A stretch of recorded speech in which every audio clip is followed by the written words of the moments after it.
Welcome back everyone with new structures. Today I'm going to dive into highly useful and practical structure, Able2, which help you express your ability in the present, past and future. Whether you are having in a casual chat, speaking at work or facing an interview, this structure will always come in handy. So if you are serious about speaking English fluently and confidently, stay with me till the end. And let's begin this exciting lesson together. ওকে, আজকে ভিডিওতে আমরা আরো কিছু গুরুত্বপূর্ণ structure শিখব, যে structure গুলো ইংলিশে কথা বলার জন্য ফাউন্ডেশন তৈরি করতে গুরুত্বপূর্ণ ভূমিকা পালন করবে। সো চলুন তাহলে দেখি আজকের ভিডিওর প্রথম স্ট্রাকচারটি।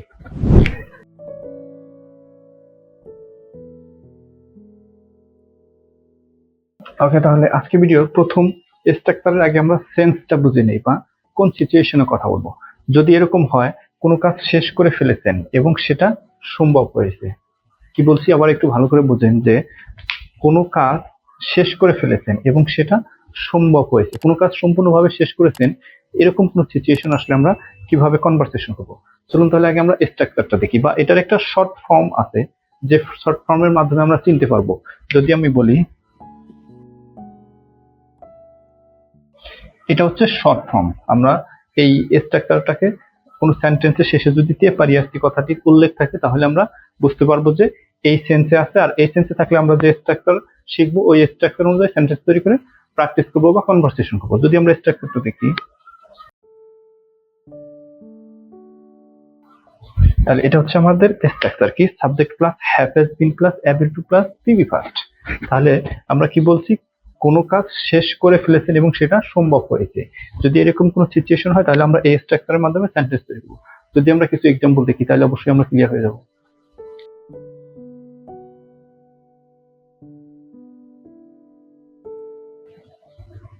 তাহলে প্রথম এক্সাম্পলটি হচ্ছে কি, I have been able to learn a lot today. আমি আজকে অনেক কিছু শিখতে পেরেছি। দেখেন কি বলছি, তে পারি আছে, এরকম কোনো সেন্টেন্সের শেষে যদি থাকে তাহলে আমরা এই স্ট্রাকচার ইউজ করে সেন্টেন্স তৈরি করবো। যদি আবার বলি I have been able to learn a lot, আমি আজকে অনেক কিছু শিখতে পেরেছি। যদি আরেকটি এক্সাম্পল দেখি,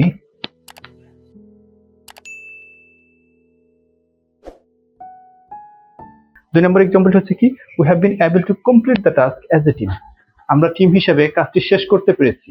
আবারও যদি বলি we have been able to complete the task as a team, as a team আমরা টিম হিসেবে বা টিম মেম্বার হিসেবে কাজটি শেষ করতে পেরেছি। তাহলে বুঝতে পারছি কি, তে পারিয়াছি এরকম কোনো যদি সেন্স থাকে তাহলে আমরা এই স্ট্রাকচারের মাধ্যমে সেন্টেন্স তৈরি করবো। যদি আমরা আরো একটি এক্সাম্পল দেখি,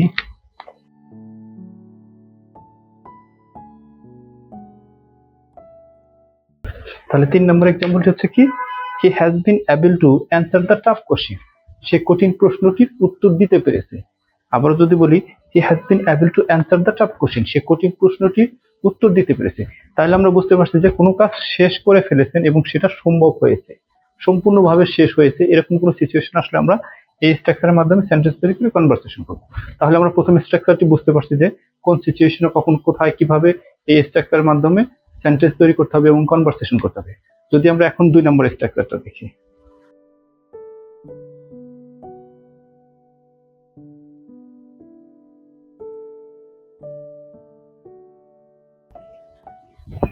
তাহলে দুই নম্বর স্ট্রাকচারের সেন্সটা হচ্ছে কি, বা কোন সিচুয়েশনে করলে আমরা দুই নম্বর স্ট্রাকচার ইউজ করব। যদি এরকম হয় এখন কোনো কাজ করতে পারছি বাট চলমান অবস্থায় আছে, একটু খেয়াল করে বোঝেন যে এখন কোনো কাজ করতে পারছি, আমি এখন কোনো কাজ করতে পারছি, সেটা চলমান অবস্থায় আছে, এরকম সিচুয়েশন আসলে আমরা কিভাবে কনভারসেশন করবো। তাহলে এরকম সিচুয়েশন আসলে আমাদের বোঝার জন্য একটা শর্ট ফর্মটা আছে, সেটা হচ্ছে তে পারছি। তাহলে এটা হচ্ছে আমাদের শর্ট ফর্ম বোঝার জন্য, যে কোনো সেন্টেন্সে যদি থাকে তে পারছি, এরকম কোনো সিচুয়েশন আসলে আমরা কিভাবে কনভারসেশন করবো। যদি স্ট্রাকচারটা দেখি,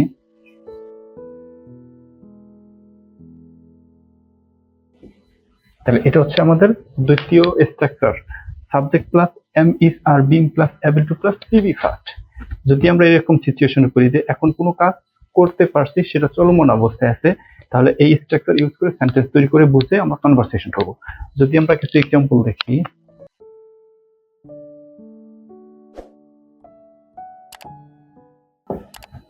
তাহলে এক নম্বর এক্সাম্পল হচ্ছে কি, I am being able to speak English নাও, আমি এখন ইংরেজিতে কথা বলতে পারছি। আবারও যদি বলি I am being able to speak English নাও, আমি এখন ইংরেজিতে কথা বলতে পারছি। তাহলে দেখেন কোনো কাজ করতে পারছি, এরকম সিচুয়েশন আসলে আমরা এই সেন্টেন্স তৈরি, এই স্ট্রাকচারের মাধ্যমে সেন্টেন্স তৈরি করব। তাহলে অবশ্যই আমরা প্রথম এক্সাম্পলটা বুঝতে পারছি যে আমাদের স্ট্রাকচার কি, কোনো কাজ চলমান থাকবে এরকম কোন সিচুয়েশন আসলে আমরা এই স্ট্রাকচার ইউজ করব। যদি আবার বলি I am being able to speak English নাও, আমি এখন ইংরেজিতে কথা বলতে পারছি। যদি আমরা আরো একটা এক্সাম্পল দেখি,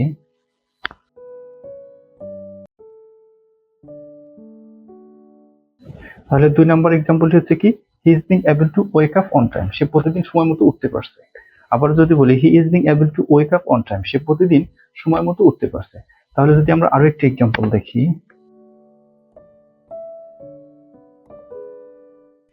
তাহলে 3 নম্বর এক্সাম্পলটি হচ্ছে কি they are being able to play well now, তারা এখন ভালো খেলতে পারছে।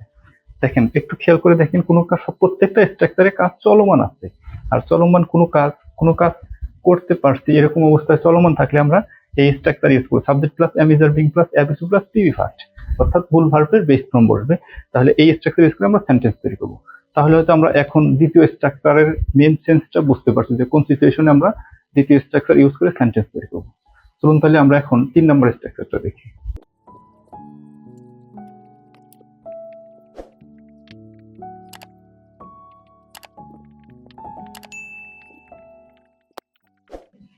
তো 3 নম্বর স্ট্রাকচারটি হচ্ছে কি আমরা কোন সিচুয়েশনে কথা বলবো। যদি আমরা সিচুয়েশনটা আগে বুঝি, যে ভবিষ্যতে কিছু করার সম্ভাবনা বা ক্ষমতা বোঝাতে, কি বলছি, ভবিষ্যতে কোনো কিছু করার বা করার সম্ভাবনা বা ক্ষমতা বোঝাতে আমরা এই স্ট্রাকচারটি ইউজ করবো। যদি আমরা শর্ট ফর্মটা দেখি, তে পারবো, যদি কোনো সেন্টেন্সে থাকে তে পারবো, তাহলে আমরা এই স্ট্রাকচার ইউজ করে সেন্টেন্স তৈরি করব।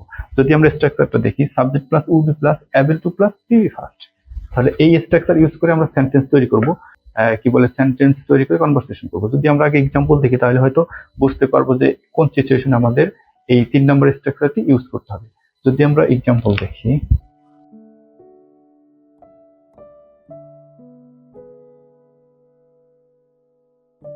তাহলে 1 নম্বর এক্সাম্পলটি হচ্ছে কি he will be able to speak in English very soon, সে খুবই দ্রুত ইংরেজিতে কথা বলতে পারবে।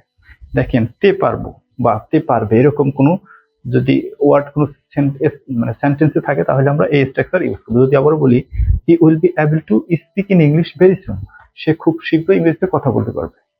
যদি আমরা আরেকটু এক্সাম্পল দেখি,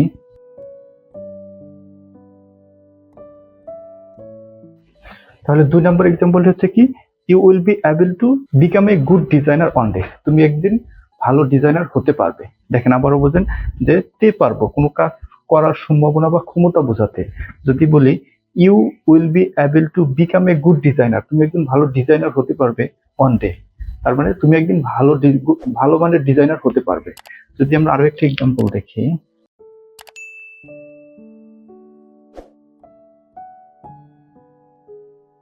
তার 3 নম্বর এক্সাম্পলটি হচ্ছে কি যে you will be able to understand everything yourself, তুমি নিজেই সবকিছু বুঝতে পারবে। দেখেন তে পারবো বা তে পারবে কোনো কাজ করার সম্ভাবনা বা ক্ষমতা বোঝাতে, তাহলে কি বলছি you will be able to understand everything, তুমি নিজেই সবকিছু বুঝতে পারবে। যদি আবারও বলি you will be able to understand everything yourself, তুমি নিজেই সবকিছু বুঝতে পারবে। তাহলে আমরা 3 নম্বর স্ট্রাকচার বা 3 নম্বর সিচুয়েশন, কিরকম সিচুয়েশন হলে আমরা এই স্ট্রাকচারটা ইউজ করব বুঝতে পারছি। তাহলে আজকে ভিডিওতে আমরা গুরুত্বপূর্ণ বা অ্যাডভান্স লেভেলের 3টা স্ট্রাকচার শিখলাম, এটা আমাদের খুবই প্রয়োজন স্পিকিং করার ক্ষেত্রে।